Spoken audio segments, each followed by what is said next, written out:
അതല്ല ഉണ്ടാകേണ്ടത്. ഗുരുവിലേക്ക് സർവം സമർപ്പിക്കുന്ന, അതെ, ഗുരുമുഖത്തു നിന്നല്ലാതെ സംഗീതം അഭ്യസിക്കാൻ പറ്റില്ല. ഇന്ന് ഏകലവ്യന്മാരൊന്നും ഇല്ല. ഏകലവ്യനും ദ്രോണാചാര്യരുടെ ചിത്രം വെച്ചിട്ട് സമർപ്പിച്ചതുകൊണ്ടാണ് ആ നേട്ടം ഉണ്ടായത്. ഇന്ന് ഏകലവ്യന്റെ ചരിത്രം കുട്ടികൾക്ക് അറിയത്തുമില്ല.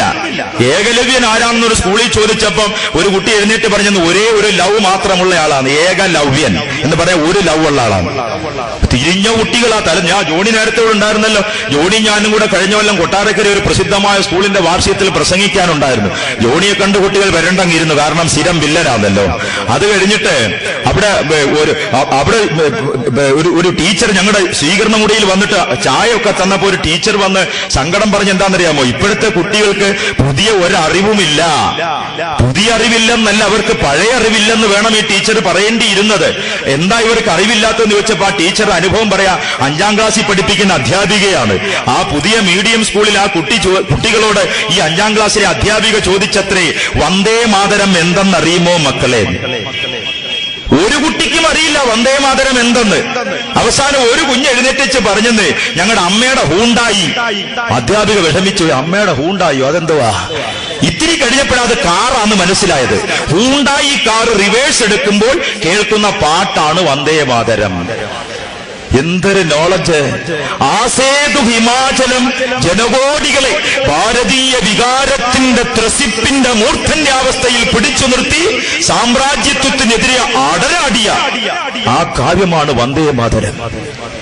ഓ അബ്ദുറഹ്മാൻ സാഹിബ്, വൈക്കം അബ്ദുൽ ഖാദർ മൗലവിയും പാടിയ പാട്ടാണ് വന്ദേ മാതരം. ഉദ്ധം സിംഗിനെ തൂക്കിലേറ്റാൻ നേരം ആ തൂക്ക് കയറെടുത്ത് ചുംബിച്ചിട്ട് പാടിയ പാട്ടാണ് വന്ദേ മാതരം. അവർ ജീവൻ കൊടുത്ത പാട്ടാണ് വന്ദേ മാതരം. അന്നതിന് ജാതിയില്ലായിരുന്നു, എല്ലാവരും ഏറ്റുപാടി. ഇപ്പൊ കുറെ വിവരദോഷികൾ പറയാ പാർലമെന്റിൽ വന്ദേ മാതരം പാടാൻ പാടില്ല എന്ന്. ഇവരെ പാർലമെന്റിന്റെ ഇറക്കി വിടണം, MP സ്ഥാനം രാജിവെപ്പിക്കണമെന്നാണ് എനിക്ക് പറയാം. മാതാവിനെ വന്ദിക്കാത്തവൻ, അമ്മയെ വന്ദിക്കാത്തവൻ മനുഷ്യനോ?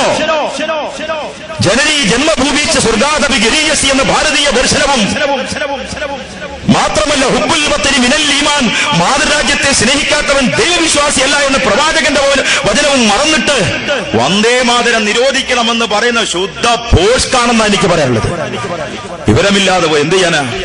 രാജ്യത്തെ ഒന്നായി കോർത്തു നിർത്തി ആ പാട്ട് പുതിയ തലമുറ പഠിച്ചു വച്ചിരിക്കുന്ന ഹൂണ്ടായി കാറിന്റെ റിവേഴ്സ് ഗാനമായിട്ടാണ്. ഗാന്ധിജിയുടെ ചിത്രം കാണിച്ച് ഒരു സ്കൂളിൽ ചോദിച്ചു, 3ാം ക്ലാസ്സിൽ ഒരു മീഡിയം സ്കൂളിൽ ചോദിച്ചത്രേ, ഇംഗ്ലീഷ് മീഡിയം സ്കൂളിൽ. ഇംഗ്ലീഷ് മീഡിയം വേണ്ടെന്നല്ല ഞാൻ പറയുന്നത്, ഇത്തിരി നാടൻ കാര്യം കൂടെ പഠിപ്പിക്കണം, അതാണ്. ഗാന്ധിജിയുടെ ചിത്രം കാണിച്ച് അപ്പൂപ്പനെ അറിയുമോ എന്ന് ചോദിച്ചപ്പോ ഒരു കുട്ടി എഴുന്നേറ്റ് പറഞ്ഞു, ഡാഡി ശമ്പളം കൊണ്ടുവരുമ്പോ നോട്ടിലെല്ലാം ഈ അപ്പൂപ്പന്റെ തലയുണ്ടെന്നാ. എന്തൊരു അധപ്പതനം, എന്തൊരു നികൃഷ്ടത! ഇവിടെ കിഡ്നി പറിക്കുന്ന ഡോക്ടർ ആരാ? MBBS കാരനല്ല, MS കാരനല്ല, യൂറോളജിയിലെ സ്പെഷ്യലിസ്റ്റ് അല്ല, സൂപ്പർ സ്പെഷ്യലിസ്റ്റ് ആണ്. അവന് മാത്രമേ കിഡ്നി പറിക്കാൻ അറിയൂ, അവനെ അത് പറിച്ച് ട്രാൻസ്പ്ലാന്റ് ചെയ്യാൻ അറിയൂ. അവൻ കിഡ്നി മോഷ്ടിക്കുന്നു, സൂപ്പർ സ്പെഷ്യലിസ്റ്റ്. എന്തുകൊണ്ട്? സാങ്കേതികമായി അവൻ പഠിച്ചുയർന്നപ്പോൾ സാംസ്കാരികമായി അധോഗമനമുണ്ടായി. സംസ്കാരം പഠിപ്പിച്ചില്ല. ഭാരതം ലോകത്തിലെ ഏറ്റവും ഉത്തമമായ സംസ്കാരമുള്ള ഒരു രാജ്യമാണ്. അതാണ് പ്രവാചകന്റെ പേര് പറഞ്ഞാൽ, മുഹമ്മദ് നബിയുടെ പേര് പറഞ്ഞാൽ സ്നേഹം കൊണ്ട് കണ്ണുനീരൊലിപ്പിക്കുന്ന അല്ലാമ ഇക്ബാൽ പോലും പാടിയത് സാരേ ജഹാം സെ അച്ഛാ ഹിന്ദുസ്ഥാൻ ഹമാരാ.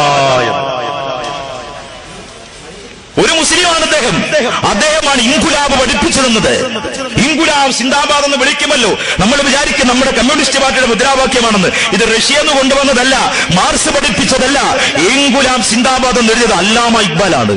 ആ വാക്കിനൊരു അർത്ഥമുണ്ട് ഉറുദുവിൽ, ഇൻകുൽ അബ് സിന്ദാബാദ്, ഇന്ന് സമരം നാളെ ജീവിതം എന്നാണ് ആ വാക്കിന്റെ അർത്ഥം. ഇൻകുൽ അബ് സിന്ദാബാദ്, അതാണ് ഇന്ന് ഏറ്റുവിളിക്കുന്നത്. ആ ഇൻകുലാബ് സിന്ദാബാദ് പഠിപ്പിച്ച ആ വലിയ മനുഷ്യൻ പറഞ്ഞു, സാരേ ജഹാം സെ അച്ഛാ ഹിന്ദുസ്ഥാൻ ഹമാരാ.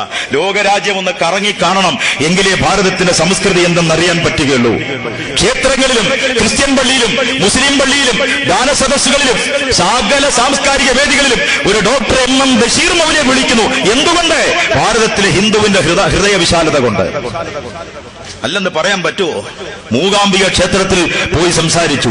ഗുരുവായൂര് എന്നെ ദാസേട്ടനൊന്നും അകത്ത് കയറ്റൂല, അതുകൊണ്ട് ദാസേട്ടൻ പുറത്തിരുന്ന് പാടി ആ വേദി ഞാൻ പ്രസംഗിക്കുകയും ചെയ്തു.